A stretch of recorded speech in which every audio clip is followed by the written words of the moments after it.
The U.S. says Israel has agreed to daily 4-hour pauses in fighting in parts of northern Gaza. The goal is to give people time to safely move further south. Israel is making it clear there will be no ceasefire without the return of hostages. Meanwhile, there are no pauses in hate anywhere, including right here in the United States. All of these headlines on your screen are just from the last week. So let's discuss. I want to bring in Rabbi Mark Schneier, president of the Foundation for Ethnic Understanding, and Imam Shamsi Ali, spiritual leader of the Jamaica Muslim Center. Both together are trying to combat the rise of anti-Semitism and Islamophobia on college campuses. I thank you both for being here. I just need to start. Rabbi, what has this last month been like for you? How are you? It's been very challenging. But I believe the Imam and I have prepared 20 years for this moment. Wait, the two of you have been together for 20 years. How? 20 years. How do you know each other? We met when John Paul II had passed away, and there was a very prominent other network here in New York that did a special segment on the Pope's relationship with the other Abrahamic traditions. Shamsi represented the Muslim religion. I represented the Jewish community at the time. We barely looked at each other. I was probably not as courteous as he was at the time. And from that moment on, we planted the seeds and we became great friends and collaborators, leading the charge of building Muslim-Jewish relations, not only here in New York, but globally. Wow. Yes. But now here we are. That's right. So I guess you've been prepared for this moment? I don't even know what to say. I'd never prepared for this moment. I prepare for a better world. And that's why we began our journey, a journey of friendship, a journey of partnership for common good. So what are you doing together now? If you ask me for what we have done in the last 20 years, we have done quite a lot. I used to say that we both of us seeing the promised land, and we are challenged to get into that promised land. What I mean promised land is a peace. The question is how to get into that promised land, and we challenge ourselves to find that way. And I think to such an extent we found that way, that we have the way to come together. One of the way to come together is realizing that we Jews and Muslims do not only have a common faith, but in fact we have a common fate, destiny. And the most, either you like it or not, the most two identical religions in the world are Judaism and Islam. And more importantly, for me as an Imam, and I think for the Rabbi as well, Islamophobia and anti-Semitism is just the two sides of the same coin. You know, it's two terms with the same essence. We were called into action last week. Tell me how.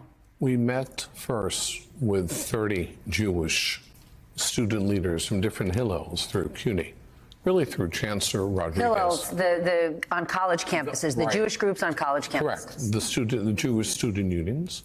And they represented some 6 CUNY campuses. They met with me, they met with the Imam. They were absolutely overwhelmed to have the opportunity to meet with the Imam to express their fears, their concerns, their anxieties with the rise of anti-Semitism on college campus.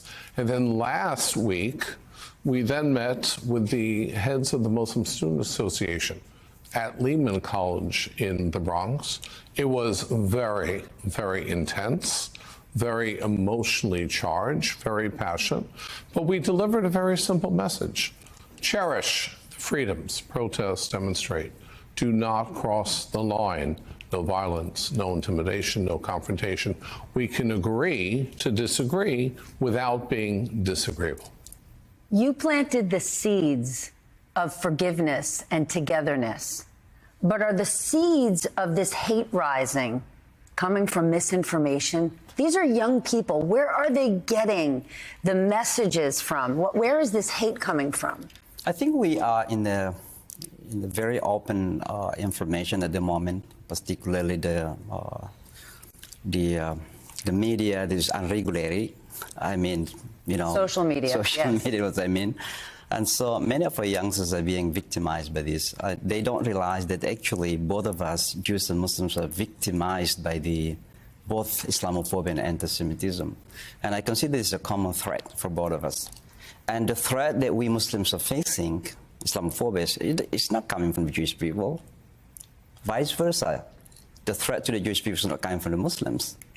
The person who killed the boy in Chicago is not the Jewish people, it's not the Jewish.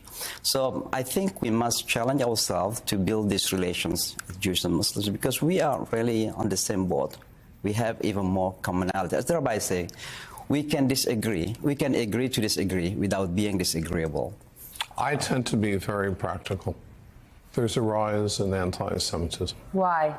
And why is there a rise in anti-Semitism? Like, where is because this hate coming the from? whole conflict is just simply misunderstood. The fact that, I'll tell you one thing that was somewhat refreshing to me when I met with the Muslim Students Association, I would invoke the name Hamas, the term Hamas, and they would say, Rabbi, we're not supporters of Hamas. They broke out Hamas from the whole Israeli-Palestinian conflict because Hamas does not represent the aspirations of the Palestinian people. Look at the Article 7, the Charter of Hamas. It's only to destroy Israel, it's to destroy the Jewish people, it's to destroy Christianity, it's to destroy Western democracy. But Hamas made a fateful mistake on October 7th. See, they thought they were targeting defenseless and harmless Jews. In 2023, unlike 85 years ago tonight, Kristallnacht, when every synagogue in Germany and Austria was destroyed. And we did not hear world leaders, we did not hear their voices raised in screaming protests. It was a moral laryngitis. It was a deafening silence. Today, Jews are no longer helpless. They're no longer defenseless. At the same time, we must turn to great American Muslim leaders. You know, this isn't just some imam, the fact that he's also my dear brother. But, you know, we're sitting here with the imam, the most prominent imam, the largest mosque in all of New York.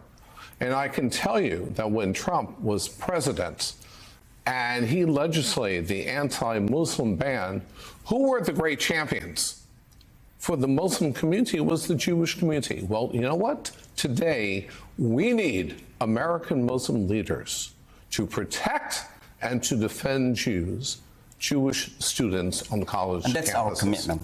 That is our commitment, that for me, anti-Semitism is my fight, as he have taken Islamophobia as his fight.